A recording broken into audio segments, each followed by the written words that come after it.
My parents promised to take my son on a trip to make up for missing his birthday. Then they left him home alone while bringing my sister's kids instead. I only found out days later and made them pay for every lie.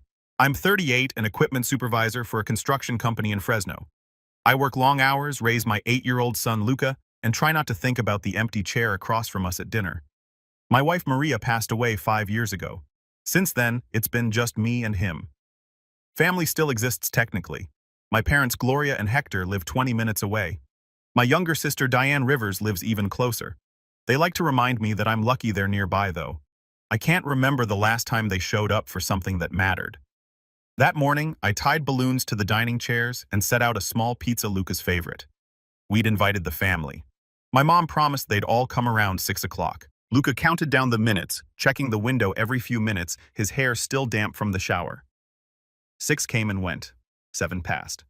The pizza cooled. I told him they probably hit traffic. By 8, he stopped asking. The doorbell rang at 8:15. He sprinted to the door thinking it was them. It was a delivery driver holding a padded envelope for Luca Reyes. Luca looked at me confused but hopeful. I signed and handed it to him. Inside was a thin children's Bible with my mother's handwriting on a card tucked inside. Every good boy should learn gratitude early. Read this and remember to be thankful for what you have. No gift card, no toy, just a sermon in an envelope. Luca stared at the book. "Did I do something wrong?" he asked quietly. I forced a smile. "No, buddy, not at all." He nodded and opened the Bible like it might change if he just looked hard enough. I lit the candles anyway. We sang. We ate a single slice of pizza each, and he went to bed early. When I cleaned up this table, I saw my phone light up. Diane had posted on Instagram a photo of her, my parents, her husband Greg, and their 2 kids sitting at a restaurant table. Steaks, wine, the whole thing. Caption family dinner night. They'd chosen that night. This night. I scrolled past it and closed my phone before I said something I'd regret. The next morning, the house smelled like leftover pizza, and balloons sagged halfway to the floor. Luca came into the kitchen dragging his blanket. "You think Grandma forgot the party?" "She's probably busy," I said. "We'll do something fun this weekend. Just us." He smiled because that's what good kids do when they're used to disappointment. Around 10 o'clock, my phone buzzed. Mom's name flashed on the screen. I answered, "Morning, Mom." Her voice was bright, rehearsed. "Nathan, we've been thinking about Luca. We feel terrible about missing his birthday. Diane's taking the twins to Disneyland next week. We think he should come with us." I leaned against the counter watching Luca draw at the table. "That's generous. It'll be good for him," she said. "He can spend time with his cousins, make memories. You work so hard you could use a break." I didn't respond right away. My parents aren't known for sudden bursts of generosity. Then she added, "Maybe the trip will teach him gratitude." There it was again. Gratitude. Always their favorite word when they were given the bare minimum. "I'll think about it," I said. "Don't overthink. We already bought the tickets without asking me. It's a gift, Nathan. Don't make it complicated." Diane's voice came faintly through the speaker. "Tell him to pack something decent. We're not babysitting in rags." I felt my jaw tighten. "Put her on the phone." "Don't start," Mom said quickly. "She's just excited. I'm sure she is." "Well, pick him up the morning of the trip," she said, her tone firm. "No need to thank us." I wanted to say no. Every part of me did. But Luca had spent the last night asking why they didn't come. Why Grandma didn't even call. Saying no would punish him, not them. "Fine," I said. "But you look after him. Understand?" Mom exhaled like I was a nuisance. "Of course we will. Don't you trust us?" Trust. Another word they liked to use when they were about to disappoint me. After the call, I stood there for a long time, the phone still warm in my hand. Luca looked up from his drawings. "Was that Grandma?" "Yeah," I said. "She wants you to go to Disneyland with them." His eyes widened. "Really? Really?" He jumped off the chair and hugged me hard. "Thanks, Dad." "Don't thank me yet," I said, ruffling his hair. "Just promise to have fun." He nodded, already running to his room to pack imaginary souvenirs. My flight to Denver was scheduled for Monday morning, the same day they planned to leave for Disneyland. It felt like the universe was throwing me a test. 2 separate trips that couldn't have been timed better. I told myself it was a sign that things might finally go right for once. Sunday afternoon, I spread Luca's clothes across the couch, shorts, shirts, pajamas, and his little sneakers with the scuffed toes. He hovered beside me, excited and nervous. Do you think Grandma will like my drawings? He asked. She'll love them, I said, folding a stack of shirts. And remember to pack your sketchbook. You can draw everything you see. He grinned and ran to grab it. Inside the front pocket, he kept a photo of his mom, Maria, holding him as a baby, both smiling at the camera. He always carried it on trips. By evening, his suitcase was ready. I labeled everything, even the snacks: granola bars, crackers, juice boxes. I knew my family. If I didn't plan ahead, Luca would end up living off fast food and leftovers.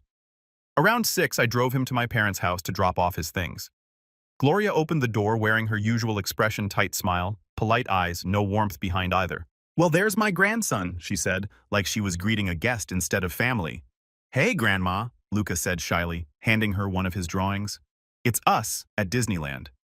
She looked at it for half a second before tucking it onto a side table without comment. Lovely. I pulled an envelope from my jacket and handed it to her. This is for him, I said. Food souvenirs, whatever he wants. She weighed it in her hand, thumb pressed against the edge of the bills. How much is this, $500? Her eyebrows lifted. That's generous. It's for him, I repeated. She slipped it into her purse like a waitress pocketing a tip. Don't worry, we'll handle everything. That $500 came out of my own travel budget, I said. I figured I could skip a few meals if it meant he'd have the time of his life. She didn't respond, just gave me that same thin smile. Diane appeared from the hallway wearing designer sunglasses, though we were indoors. Oh, he's coming after all, she said. Good. Maybe he'll finally learn how to have fun with normal kids. I looked at her. He is normal, Diane. He's 8.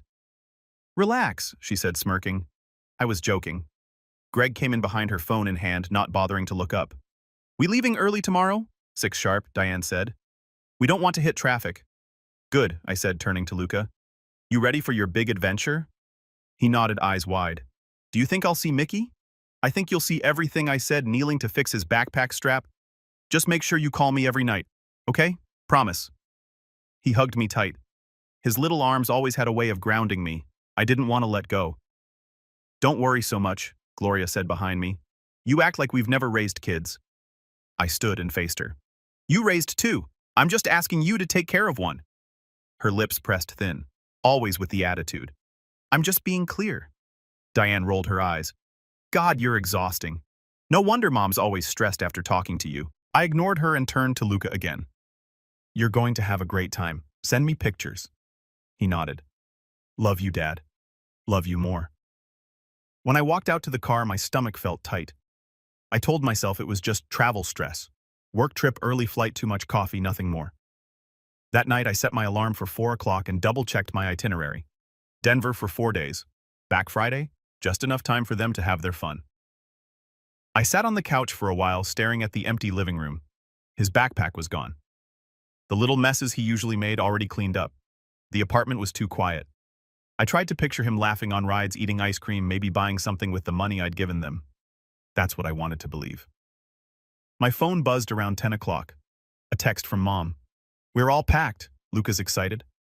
I typed back, thanks for taking him. No reply. I grabbed my bag and headed to the airport. At the gate, I called once more. Diane answered on speaker. Kids yelling in the background? We're on the road, she said. Is Luca okay? He's fine, she said, distracted. He's quiet, but he'll warm up. Can I talk to him? He's asleep, she said. We'll call when we stop for lunch. All right, just make sure he eats. Bye, Nathan, she said before hanging up. The line went dead. I sat there staring at my phone until boarding was called. On the plane, I tried to focus on work notes, but my mind drifted back to the kitchen table, to that Bible sitting by the window, the note still tucked inside. Every good boy should learn gratitude early. The words replayed in my head like static. Maybe this trip would prove me wrong. Maybe they really were trying. Still, something felt off. When the plane took off, I looked out the window and told myself not to worry. I'd packed everything. I'd given them money. I'd done my part. Now it was on them to do theirs. Denver was busy. The kind of trip that should have kept my mind occupied. I checked into the hotel Monday night, answered a few work emails, and told myself Luca was fine. As soon as I checked in, I texted my mom. The reply came almost instantly. He's playing with the twins already. I smiled for the first time that day. I even showed the message to a coworker like proof that things were finally normal. That peace lasted maybe an hour. By evening, I still hadn't heard from Luca. No call, no picture. I texted Mom again. Everything good? He's asleep, she wrote back. Their story kept shape-shifting every time I asked for Luca's voice. The next morning I checked my phone as soon as I woke up. Nothing. I sent another message. How's he doing? A few minutes later, he's fine, having fun. That was it. No stories about rides, no photos of smiles, not even a mention of what he ate. It didn't sound like her. It sounded rehearsed. At lunch I called her, straight to voicemail. I called again. Same thing. I tried Diane next. No answer. Greg straight to voicemail. By the time my meetings ended, a knot had formed in my chest.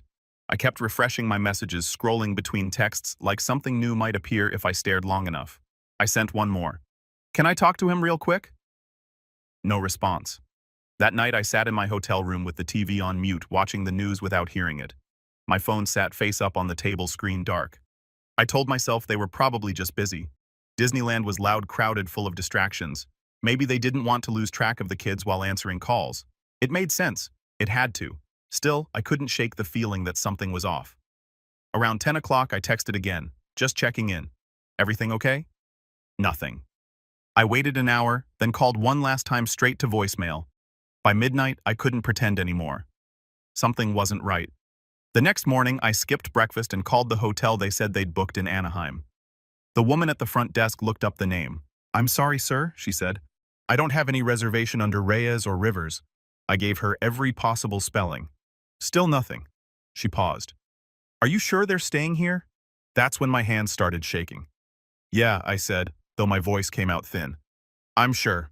I hung up and stared at my phone. I called Mom again. Diane, Greg. All went straight to voicemail. It felt like the air was closing in. At work, I went through the motions, nodded through meetings, smiled at things I didn't hear. Every time my phone buzzed, my heart jumped. By late afternoon, I finally got a message. It wasn't from Mom, it was Diane. Relax, he's fine. You're acting paranoid. I typed back, can I just hear his voice? No response. 10 minutes later, I called again straight to voicemail. I didn't know what to do. Call the police. File what missing trust. My kid was supposedly with his family. I had no proof of anything except bad instincts. That night, I tried to eat dinner at the hotel restaurant. The food tasted like paper. I kept checking the door, expecting them to walk in. Tell me it was all a mix-up. When I got back to my room, I saw one new text. Mom again, he's asleep. Stop worrying so much. I stared at it for a full minute before setting the phone down. If Luca was really with them, why couldn't he talk to me? Why couldn't she just hand him the phone for 30 seconds? What if this was their way of teaching him that some twisted lesson in independence? It sounded insane, but so did everything else. I didn't sleep. I just sat on the edge of the bed watching the numbers on the clock change. Around 3 o'clock in the morning, I tried calling again. Nothing. The silence wasn't just frustrating now. It was terrifying. When the sun came up, I packed my things. Even though the conference still had another day left, my gut told me to go home. I just didn't know what I'd find when I got there. I was halfway checking out of the hotel when my phone buzzed. I almost ignored it, but the number had a California area code. Mr. Reyes. The voice was steady. Official. This is Officer Morales with the Fresno Police Department. My pulse jumped. Yes, your son's been found safe, but you need to come home immediately. Found? I repeated. The word didn't fit. What do you mean found? He's supposed to be with my parents. There was a pause, a small sigh. A neighbor reported movement inside your parents' house. They believed it was a break-in.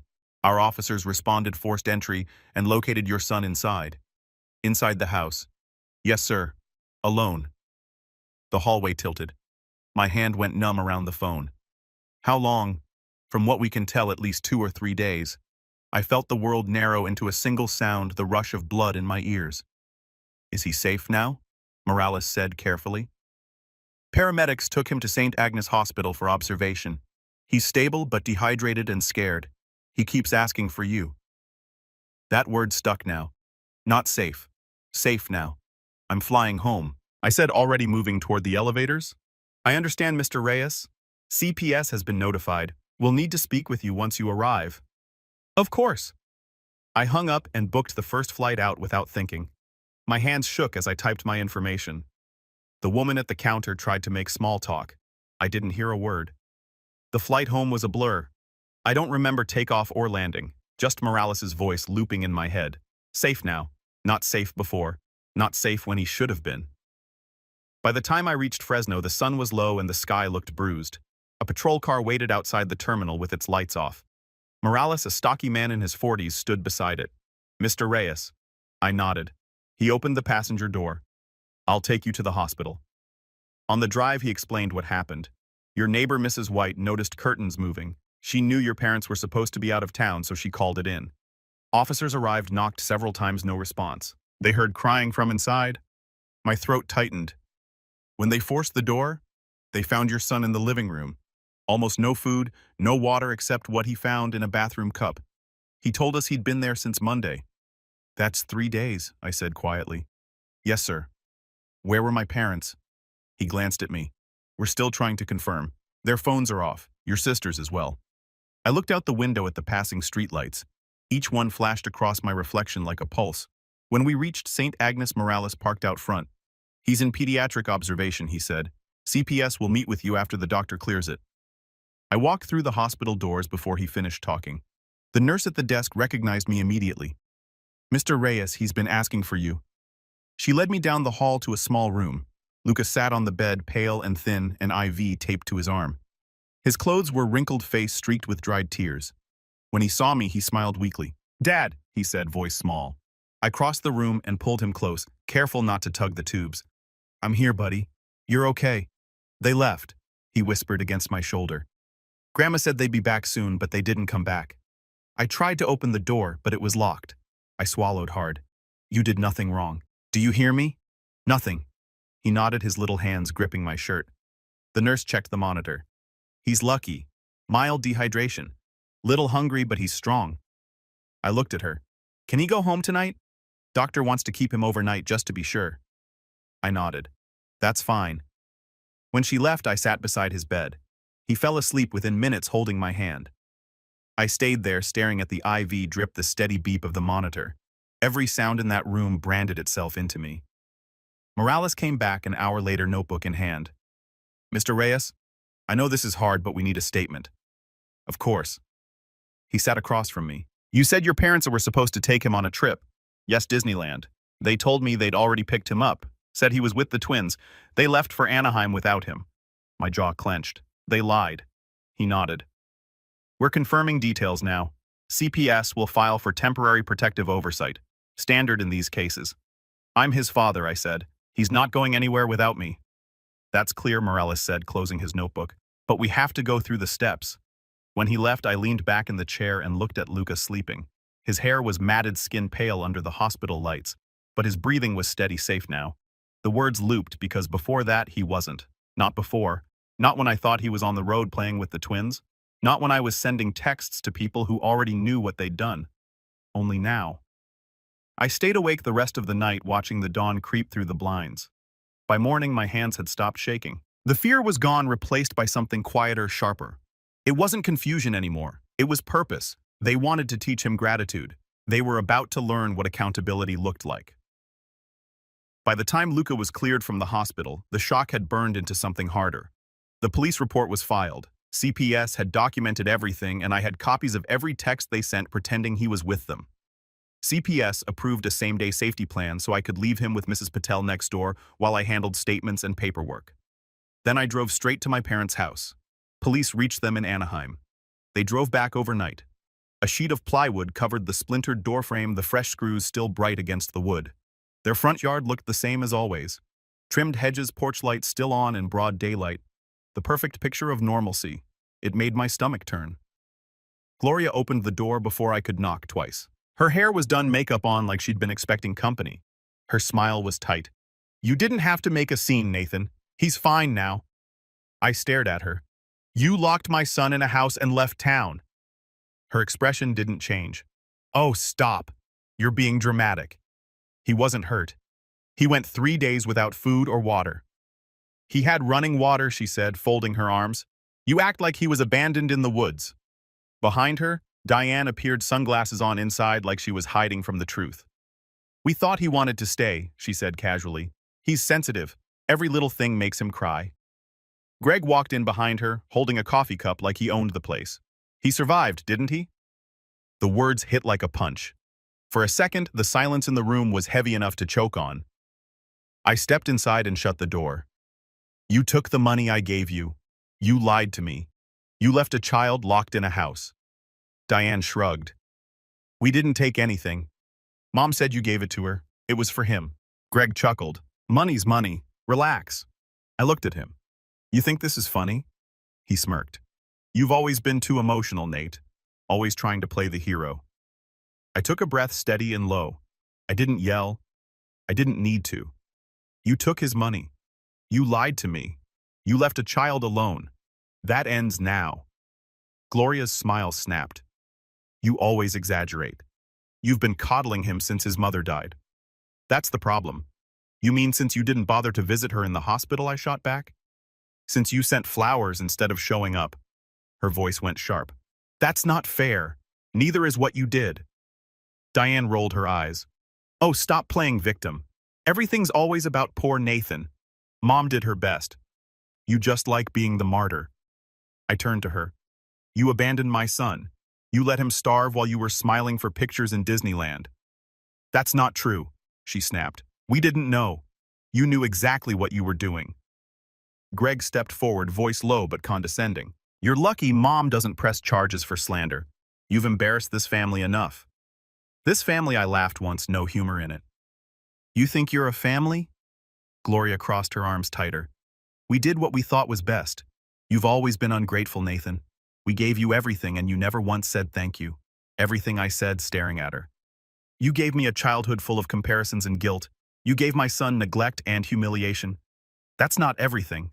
That's nothing. Diane threw her hands up. Oh, here we go. The lecture. You're not some Saint Nate. You think this one mistake makes us monsters? One mistake. I stepped closer. You left an 8-year-old locked in a house to teach him gratitude. You think that's a mistake? That's cruelty, Greg muttered. He's fine now. You're overreacting. I turned to him, my voice low, steady. Greg, tell them what happens when you disrespect a man's kid. He went silent. The smirk vanished. He looked down at his coffee. That's what I thought. Gloria's face hardened. You're not welcome here if you're going to talk to us like this. I nodded once. Good. I walked toward the door. Diane's voice followed me. You'll regret this. Family sticks together. I stopped at the doorway. Greg, I said without looking back. Tell them what kind of family sticks together after this. He didn't answer. I stepped out into the sunlight and pulled the door closed behind me. My hands weren't shaking anymore. As I walked to the car, Greg called after me from the porch, voice uncertain now. Don't do something you'll regret, Nate. Family's all we've got. I opened the car door and looked back once. Not this kind. Then I drove away. The drive home was quiet except for the sound of tires on asphalt. My phone sat on the passenger seat, buzzing with missed calls from numbers I didn't care about anymore. At the first stoplight, I dialed a number I'd written down earlier from a police referral list. A family law attorney named Claire Sodto. She answered on the second ring. This is Claire. This is Nathan Reyes. I said, my family abandoned my son while I was out of state. I want to press charges for neglect, theft, whatever applies. I want this handled right. Her tone shifted immediately. You said abandoned. Is the police report filed? Yes. Fresno PD, Officer Morales. Good. I'll need a copy plus any text messages or proof of financial exchange. I have everything. Then we start there, she said firmly. They'll be facing multiple counts of endangerment. We can add financial exploitation if you can prove they took your son's money. I exhaled. They did. Then we'll make sure they answer for it. You did the right thing calling. I thanked her, ended the call, and sat there for a moment before pulling back onto the road. For the first time in years, I didn't feel small or guilty. I felt steady. They'd spent years teaching me to stay quiet, to swallow every insult, to forgive for the sake of family. Not anymore. They wanted to teach my son a lesson about gratitude. Now they were about to learn one about consequences. The morning after I called Claire Sodto, things moved fast. She didn't waste time with pleasantries, just results. Within a week, the district attorney filed the criminal charges. Child endangerment, Penal Code 273A, and false imprisonment, Penal Code 236. Claire handled the protective order and prepared our civil claim for damages and restitution of the $500. The DA prosecutes the crimes. Claire told me I'll make sure they have everything and run point on the protective order and civil damages. Claire wasn't like other lawyers I'd met before. She was calm, sharp, and intimidating in the way quiet people are when they don't flinch. She'd seen cases like mine, but few as deliberate. "They didn't forget him, Nathan?" she said, flipping through the police report. "They planned to leave him. That's intent. She organized everything. The text messages where they lied, the timestamps, the police body cam footage from when they broke into the house. Each piece formed a timeline that painted my family for what they were, calculated and careless. The worst part was seeing the messages again. He's fine. He's asleep. Stop worrying so much. Each one colder than the last." Claire highlighted them on a large printout. "This," she said, tapping the page, "is going to end their defense before it begins." A month later, an envelope arrived at my apartment, my name typed neatly on the front. Inside was a letter from my parents. "Dear Nathan, we're deeply sorry for the misunderstanding and for any pain caused. We never intended harm. Please don't let outsiders destroy this family. Let's forgive, move on, and heal. Love, Mom and Dad." Both signatures looked off. Claire had it examined by a handwriting analyst. The results came back clear. Diane typed and signed it herself. "Classic manipulation," Claire said, sliding the report across her desk. "They're trying to set up the illusion of remorse before trial." The courtroom smelled faintly of old paper and coffee. The walls were beige, dull, indifferent, fitting for a place where people stripped themselves down to truth or lies. The first hearing felt surreal. Gloria sat beside Diane at the defense table, both dressed in black like they were attending a funeral. Greg sat behind them, avoiding my eyes. Claire leaned toward me. "You ready?" I nodded. "Yeah, let's do this." The prosecution called Mrs. White first. The elderly neighbor looked small under the courtroom lights but spoke with steady conviction. "I saw movement in the curtains," she said. "I thought it might be burglars. When the police broke in, I saw that boy sitting on the floor. He looked afraid to wave." The defense tried to downplay her testimony. "So you didn't actually witness anyone locking him in?" the defense attorney asked. Mrs. White didn't blink. "No, but I witnessed him alone." That was enough. Then came the police officer Morales, who walked the court through what they found. A locked door, half-eaten granola bar, a single cup in the bathroom sink. The judge's pen didn't stop moving. The prosecutor waited until the perfect moment to show the texts. "Your Honor," the prosecutor said, handing over the printouts, "these are messages sent by the defendants during the 3 days the child was missing." The courtroom went silent as the judge read each one aloud. "He's asleep. He's fine. Stop worrying so much." Then came the exhibit that broke me. With the court's permission, the prosecutor introduced a crayon drawing from therapy. This was drawn by the child during therapy. The prosecutor said he was asked to draw where he felt safe. The picture showed a house with no doors, windows colored black, and a small stick figure inside with the words, "Me here," written above it. The judge stared at it for a long time. No one spoke. His therapist said, "Some kids draw sealed houses when safe means no one can reach them." Diane shifted in her seat. Gloria stared down at her lap. When the judge finally looked up, his expression had hardened. "We'll take a short recess," he said quietly. During the break, Diane walked past me on her way to the restroom. "You think this makes you some kind of hero?" she hissed. "You're just jealous. Mom loves me more." I didn't respond. When court resumed, the judge asked if I wanted to make a statement before closing arguments. Claire glanced at me. I stood. "Your Honor," I began, voice steady. "I'm not here for revenge. I'm here because my son deserved better. He deserved adults who kept their promises. He didn't ask for money or gifts. He asked for family who'd show up. I failed to see what they were until it nearly cost him his safety." I paused. "This isn't about hate. It's about accountability." When I sat back down, Claire gave a small nod, the kind that said, "That's exactly what we needed." The defense never recovered. They stumbled through excuses that it was a miscommunication, that Luca had insisted on staying behind, that they were planning to come back soon. The prosecutor countered with timestamps, texts, and the officer's testimony. The lies crumbled, one by one. Midway through, Diane and Gloria filed a separate civil defamation suit against me. Claire responded with an anti-SLAPP motion in civil court. At the first hearing, the judge dismissed their claim and awarded fees. Back in the criminal courtroom, the prosecutor read their texts aloud. "He's asleep, he's fine," and held up the police report. Luca was alone in a locked house while those messages were sent. By the final day, it wasn't a question of guilt, only the extent of it. When the verdict came, the courtroom was silent except for the judge's voice. Gloria Reyes and Diane Rivers are found guilty of child endangerment and false imprisonment. Sentencing includes probation, mandatory counseling, restitution fines, and a no-contact order preventing contact with the minor. Gloria gasped. Diane whispered something to Greg, who looked like he wanted to vanish. The judge continued. Mr. Reyes, the court commends you for your restraint and cooperation with law enforcement. The court's primary concern is the welfare of your son. Afterward, Diane's attorney approached Claire about settling the civil suit quietly. Part of the agreement included a college trust fund and therapy costs for Luca funded entirely by Diane's assets. Claire reviewed the paperwork and handed it to me to sign. When I did, the final page felt heavier than anything I'd ever held. Not from guilt, but closure. After court adjourned, I turned to Claire. You did more than win a case, I told her. You gave me something my family never did. Peace. She smiled faintly.